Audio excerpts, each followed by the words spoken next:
लब्बैक अल्लाहुम्मा लब्बैक, लब्बैक ला शरीका लका लब्बैक।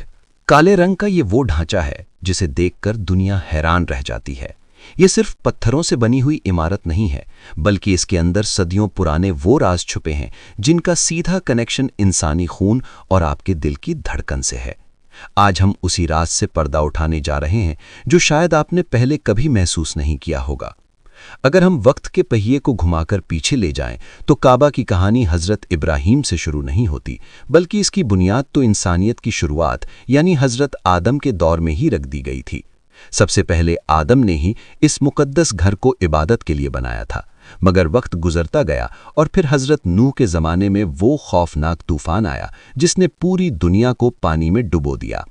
उस तूफान की तबाही में काबा भी मिट गया और सदियों तक सिर्फ उसके निशान बाकी रह गए, जिनकी खबर सिर्फ अल्लाह के नेक बंदों और फरिश्तों को थी। सदियां बीत गईं और फिर दुनिया में एक ऐसे शख्स का आना हुआ जिसे अल्लाह ने अपना दोस्त यानी खलील कहा। ये थे हजरत इब्राहीम। उनकी मोहब्बत का ये आलम था कि अपने रब की खुशी के लिए वो अपनी सबसे प्यारी चीज़ भी कुर्बान करने को तैयार रहते थे। जब वो फिलिस्तीन में मुकीम थे, तब उन्हें अल्लाह का हुक्म मिला कि वो उस पुराने घर को दोबारा तामीर करें। उन्होंने वो पुराने निशान ढूंढ निकाले और वहीं पर दोबारा इमारत बनाने का काम शुरू किया।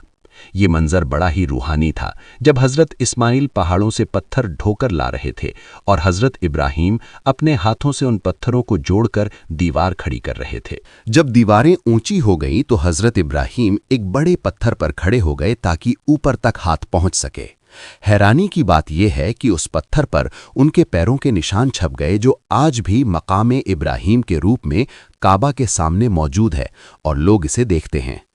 जब ढांचा खड़ा हो गया तो जरूरत थी एक खास निशान की। तब जिब्राइल जन्नत से एक सफेद चमकता हुआ पत्थर लेकर आए जिसे आज हम हजरे असद कहते हैं। हजरत इब्राहीम ने उसे कोने में लगा दिया। रिवायतें कहती हैं कि शुरू में ये दूध सा सफेद था, मगर इंसानी गुनाहों को अपने अंदर जज्ब करते करते आज ये सियाह काला हो चुका है। दोनों बाप बेटे जब इस घर को बना रहे थे तो उनकी जुबान पर बस यही दुआ थी और हमारी आने वाली नस्लों में एक ऐसी कौम पैदा कर जो तेरी फर्माबरदार हो। उस वक्त जो काबा बनाया गया था वो आज की तरह चौकोर यानी स्क्वायर नहीं था, बल्कि रेक्टेंगुलर था, और जो हिस्सा आज बाहर है जिसे हतीम कहते हैं वो उस वक्त काबा के अंदर ही शामिल था। उसके दो दरवाजे हुआ करते थे, एक आने के लिए और एक जाने के लिए, और ऊंचाई भी आज के मुकाबले कम थी। वक्त का पहिया चलता रहा और इस्माइल की औलाद वहां बसती गई और काबा की देखभाल करती रही, मगर धीरे धीरे लोगों के दिलों में मिलावट आ गई और जिस घर को एक खुदा की इबादत के लिए बनाया गया था वहां लोगों ने बुत रखने शुरू कर दिए। फिर साल 570 ईस्वी का वो वक्त आया जो इतिहास में दर्ज होने वाला था। ये वही साल था जब आखिरी नबी की विलादत होने वाली थी। यमन का एक ताकतवर बादशाह जिसका नाम अब्रहा था, उसने देखा कि लोग यमन के खूबसूरत गिरजाघर को छोड़कर मक्का के उस साधारण से घर की तरफ क्यों भागे जा रहे हैं। जलन में उसने फैसला किया कि वो काबा को ही खत्म कर देगा ताकि लोग मजबूरन यमन आएं। अब्रहा ने एक ऐसी फौज तैयार की जिसमें बड़े बड़े हाथी शामिल थे। अरब के लोगों के लिए ये मंजर खौफनाक था क्योंकि उनके घोड़े भी हाथियों को देखकर डर जाते थे। वो तकब्बुर में मक्का की तरफ बढ़ा और रास्ते में कई कबीले रौंदता चला गया। इसी दौरान उसने मक्का के सरदार अब्दुल मुत्तलिब के कुछ ऊंट पकड़ लिए। जब अब्दुल मुत्तलिब अपने ऊंट लेने गए तो अब्रहा हैरान रह गया। उसने कहा, मैं यहां तुम्हारा सबसे मुकद्दस घर तोड़ने आया हूं और तुम्हें अपने जानवरों की फिक्र है। तब अब्दुल मुत्तलिब ने एक ऐसी बात कही जो तारीख बन गई। उन्होंने कहा कि मैं इन ऊँटों का मालिक हूं, इसलिए इनकी हिफाजत कर रहा हूं, और रहा सवाल उस घर का तो उसका भी एक मालिक है जो खुद उसकी हिफाजत करेगा। तुम मेरे जानवर वापस करो और जो चाहे करो। अब्रहा ने ऊँट वापस कर दिए और गुरूर में आगे बढ़ा। अब्दुल मुत्तलिब ने काबा के दरवाजे को पकड़कर दुआ मांगी कि ए रब, एक मामूली इंसान भी अपने घर को बचाता है, आज तू भी अपने घर की रक्षा कर। जैसे ही अब्रहा की फौज मक्का के करीब पहुंची, एक अजीब वाकया हुआ। उनके हाथी जमीन पर बैठ गए और आगे बढ़ने से इनकार कर दिया। फौजियों ने उन्हें मारा, कोशिश की, मगर हाथी हिलने को तैयार न थे। अचानक आसमान का रंग बदलने लगा। समंदर की तरफ से परिंदों का एक बड़ा झुंड आया जिनके पंजों और चोंच में छोटे छोटे कंकर थे। देखते ही देखते उन परिंदों ने वो कंकर उस फौज पर बरसाने शुरू कर दिए। वो कोई मामूली पत्थर नहीं थे, वो जिस्मों को चीर देते थे। पल भर में अब्राहा की वो घमंडी फौज भूसे की तरह बिखर गई और अल्लाह ने बिना किसी इंसानी फौज के अपने घर को बचा लिया। इस वाक़े के बाद भी ज़माना बदलता रहा। हज़रत इब्राहीम की तामीर को 2000 साल बीत चुके थे। बारिश और सैलाब ने काबा की दीवारों को कमज़ोर कर दिया था। मक्का के कुरैश कबीले ने फैसला किया कि अब इसे तोड़कर दोबारा मजबूत बनाना पड़ेगा।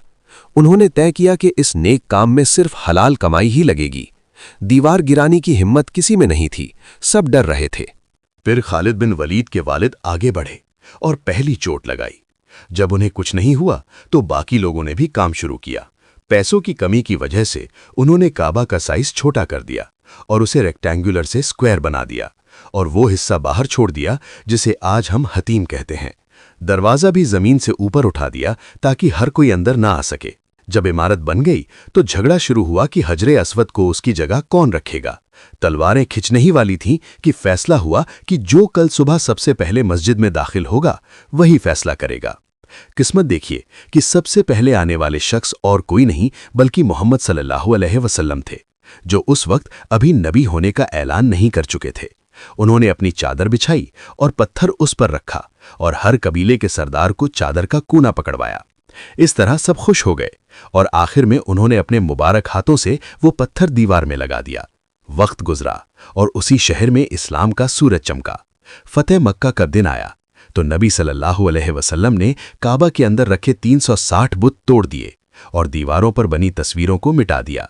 बस उसी दिन से काबा सिर्फ और सिर्फ अल्लाह की इबादत के लिए पाक हो गया। पहले मुसलमान बैतुल मुकद्दस की तरफ मुंह करते थे, मगर फिर अल्लाह के हुक्म से काबा हमेशा के लिए किबला बन गया। लेकिन काबा की आजमाइश अभी खत्म नहीं हुई थी।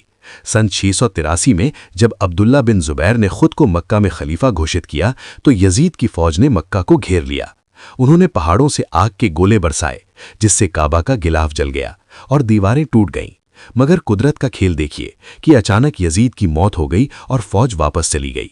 इसके बाद अब्दुल्ला बिन जुबैर ने काबा को बिल्कुल वैसा बनाया जैसा हजरत इब्राहीम ने बनाया था, यानी रेक्टेंगुलर और 2 दरवाजों वाला। मगर यह सुकून ज्यादा देर नहीं रहा। कुछ साल बाद अब्दुल मलिक बिन मरवान के हुक्म पर हज्जाज बिन यूसुफ ने मक्का पर फिर हमला किया। इस बार हमला और भी भयानक था। कई हफ्तों तक पत्थर बरसाए गए। अब्दुल्ला बिन जुबैर बहादुरी से लड़े मगर शहीद हो गए। फतह के बाद हज्जाज ने काबा को फिर से तोड़कर वैसा ही बना दिया जैसा कुरैश ने बनाया था, यानी स्क्वायर शेप में, और आज तक हम उसी शेप को देखते हैं। इतिहास का सबसे काला दिन तब आया जब साल 930 में करामतियों ने मक्का पर हमला किया। अबू ताहिर नाम का ये जालिम शख्स हथियार लेकर हरम में घुस गया। उसने हाजियों का कत्लेआम किया और चीख चीख कर कहा कि आज कहाँ है तुम्हारा रब। लाशों को जमजम के कुएं में फेंक दिया गया और वो जालिम हजरे अस्वद को उखाड़कर अपने साथ ले गया। 22 साल तक काबा बिना उस पत्थर के रहा। लोग डर के मारे हज पर जाना छोड़ चुके थे। आखिरकार मजबूर होकर और कमजोर पड़ने पर उन्होंने वो पत्थर वापस किया। सदियां गुजरती गईं और 1600 ईस्वी में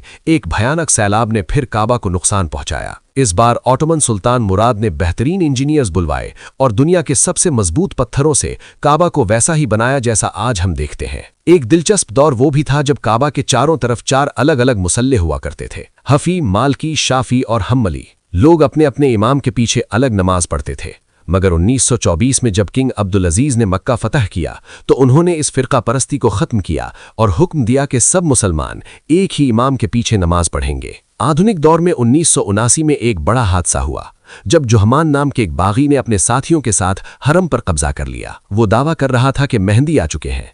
उसने दरवाजे बंद कर लिए और हाजियों को बंधक बना लिया। मजबूरन सऊदी फौज को हमला करना पड़ा। फ्रांस की स्पेशल फोर्सेस की मदद ली गई। टनल्स में छिपे बागियों को निकालने के लिए गैस और पानी का इस्तेमाल हुआ। 2 हफ्ते की खूनी जंग के बाद हरम को आज़ाद कराया गया। इन तमाम खूनी किस्सों के बावजूद काबा के कुछ ऐसे वैज्ञानिक पहलू हैं जो इंसान को सोचने पर मजबूर कर देते हैं। सदियों पहले जब कोई जीपीएस नहीं था, तब भी समंदरी जहाज काबा को सेंटर पॉइंट मानकर रास्ता ढूंढते थे। आज साइंस कहती है कि काबा के आसपास मैग्नेटिक फील्ड्स का संतुलन कमाल का है। शायद इसीलिए वहां जाने वाले को एक अजीब सा सुकून मिलता है। जरा गौर करें, मुसलमान काबा के इर्द गिर्द उल्टा घूमते हैं, यानी काउंटर क्लॉकवाइज, और ये सिर्फ वहां नहीं होता बल्कि पूरा ब्रह्मांड इसी नियम पर चल रहा है। धरती अपने एक्सिस पर काउंटर क्लॉकवाइज घूमती है। इलेक्ट्रॉन्स न्यूक्लियस के गर्दिश इसी दिशा में करते हैं और हमारी गैलेक्सी भी ऐसे ही घूमती है। मुसलमान जब तवाफ करते हैं तो वो दरअसल कुदरत के इसी बहाव के साथ जुड़ जाते हैं। हजारों लोग जब एक साथ एक ही दिशा में घूमते हैं तो वहां एक जबरदस्त एनर्जी फील्ड बनती है। सूफी कहते हैं कि जैसे काबा के चक्कर लगाए जाते हैं, वैसे ही इंसान का दिल भी एक काबा है। नबी सल्लल्लाहु अलैहि वसल्लम ने भी फरमाया कि मोमिन का दिल अल्लाह का घर है। साइंस ने भी माना है कि हमारे दिल के चारों तरफ खून का बहाव भी उसी काउंटर क्लॉकवाइज दिशा में होता है, यानी इंसान के अंदर भी एक तवाफ चल रहा है।